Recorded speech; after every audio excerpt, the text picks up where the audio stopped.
It's time for show and tell in Pastor Doug's office.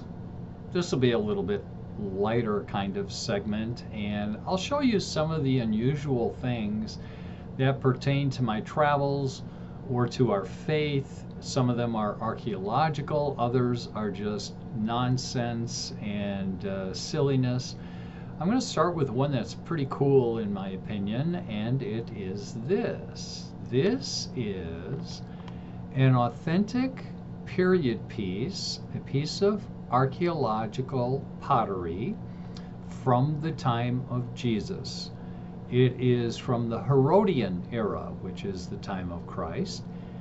And maybe you may have figured out what it is. This is an oil lamp.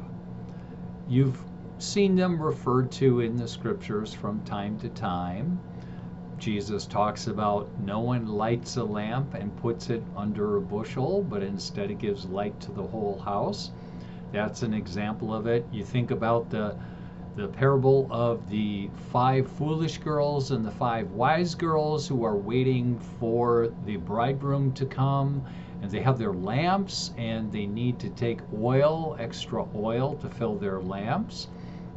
5 of them are smart and bring extra oil. 5 of them are unwise. They don't bring the extra oil. Why would you need extra oil if you had a big enough lamp? Well, look at the size of this thing. This fits into the palm of your hand, and the way it would work is that this is the reservoir that you would pour the oil into.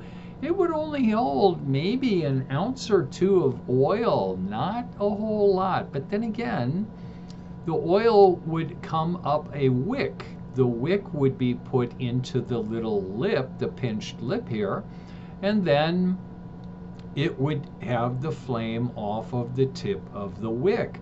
So it's very compact. Perhaps when you were thinking of lamps, you thought of something more like one of these lanterns that are used with kerosene, I believe it is, for camping. But these are much smaller things, very tiny, very petite. Kind of reminds me of the way that we have shrunk flashlights down to very small sizes, pocket sizes.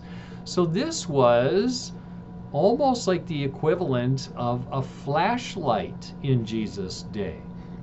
You could light this.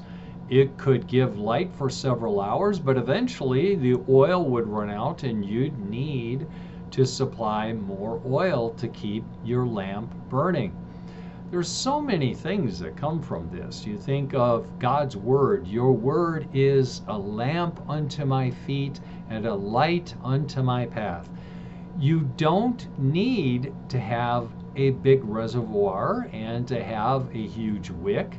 It can be petite, but the flame, similar to candles today, is going to be approximately the same size.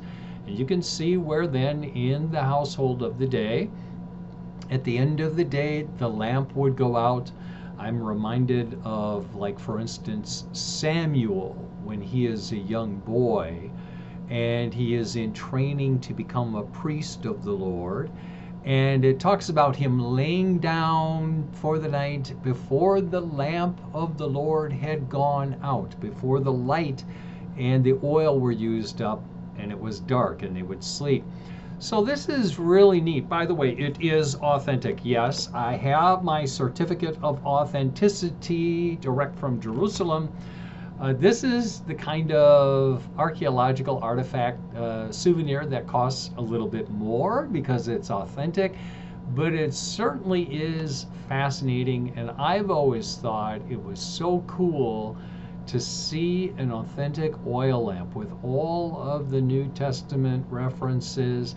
I hope you've enjoyed seeing it. It's one of the things that's on display in my office, and I invite you to come in sometime and to take a look at it and other things.